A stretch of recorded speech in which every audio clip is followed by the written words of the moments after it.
Palode SBT ബാങ്കിലാണ് രാവിലെ തുടങ്ങിയ അഭൂതപൂർവമായ തിരക്കാണ് നമ്മളിവിടെ കാണുന്നത്. ഈ പ്രധാനമന്ത്രിയുടെ തീരുമാനം നിങ്ങൾക്ക് ബുദ്ധിമുട്ടുണ്ടാക്കിയിട്ടുണ്ട്? തീരുമാനം തൽക്കാലം ബുദ്ധിമുട്ടുണ്ടെങ്കിലും ഭാവിയിൽ അത് ഗുണം ചെയ്യുമെന്നാണ്. ഒരു ബുദ്ധിമുട്ടുമില്ല. ടോക്കൺ തരണം, ടോക്കൺ അനുസരിച്ച് അവർ വാങ്ങുന്നു. ബുദ്ധിമുട്ട് തന്നെ, കൂലിപ്പണിക്കാർക്ക് ബുദ്ധിമുട്ട് തന്നെ. എങ്ങനെയാണ് ബുദ്ധിമുട്ടുണ്ടാകുന്നത്? വൈകുന്നേരം പണിയും കഴിഞ്ഞ് വരുമ്പോ 2000-ന്റെ നോട്ട് എടുത്ത് തന്നാൽ ഞങ്ങൾ എവിടെ പോകും? ചില്ലറ മാറാൻ താൽക്കാലികമായ ബുദ്ധിമുട്ടാണെങ്കിലും വരും സമയങ്ങളിൽ വളരെയേറെ ഫലപ്രദമാണ്. വലിയ ബുദ്ധിമുട്ട്. ഞങ്ങൾക്ക് ശമ്പളം എടുക്കാൻ വാങ്ങില്ല, ഒരു സാധനങ്ങൾ വാങ്ങാൻ പറ്റില്ല, അങ്ങനെയൊക്കെ ഒരുപാട് ബുദ്ധിമുട്ട്.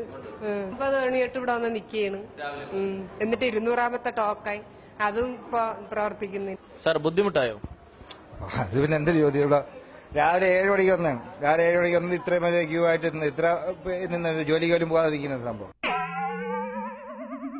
അപ്പോൾ പ്രധാനമന്ത്രിയുടെ ശക്തമായ തീരുമാനത്തെ സംബന്ധിച്ച് പ്രധാനമന്ത്രിയുടെ തീരുമാനത്തെ കുറിച്ച് പറയുകയാണെങ്കിൽ ഈ കഴിഞ്ഞ കാലഘട്ടങ്ങളിൽ 19 വർഷത്തിനിടയിൽ നടന്നുള്ള ഏറ്റവും അഭിനന്ദനീയമായിട്ടുള്ളത് പാവപ്പെട്ടവരുടെ പൈസ എല്ലാം ഇവിടെ പൂഴ്ത്തി വെച്ചിരിക്കുന്ന ആൾക്കാരുടെ കയ്യിലല്ലേ. ഇത് വലിയൊരു നല്ല ഒരു അഭിപ്രായമാണ് എനിക്ക്.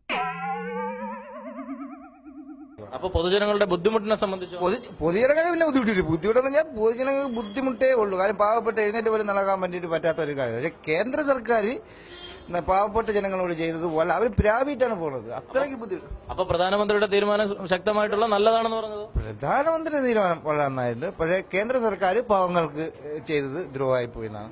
അപ്പൊ നിങ്ങൾ ഇതിൽ ആരിൽപ്പെടും? പൊതുജനത്തിൽ പെടും.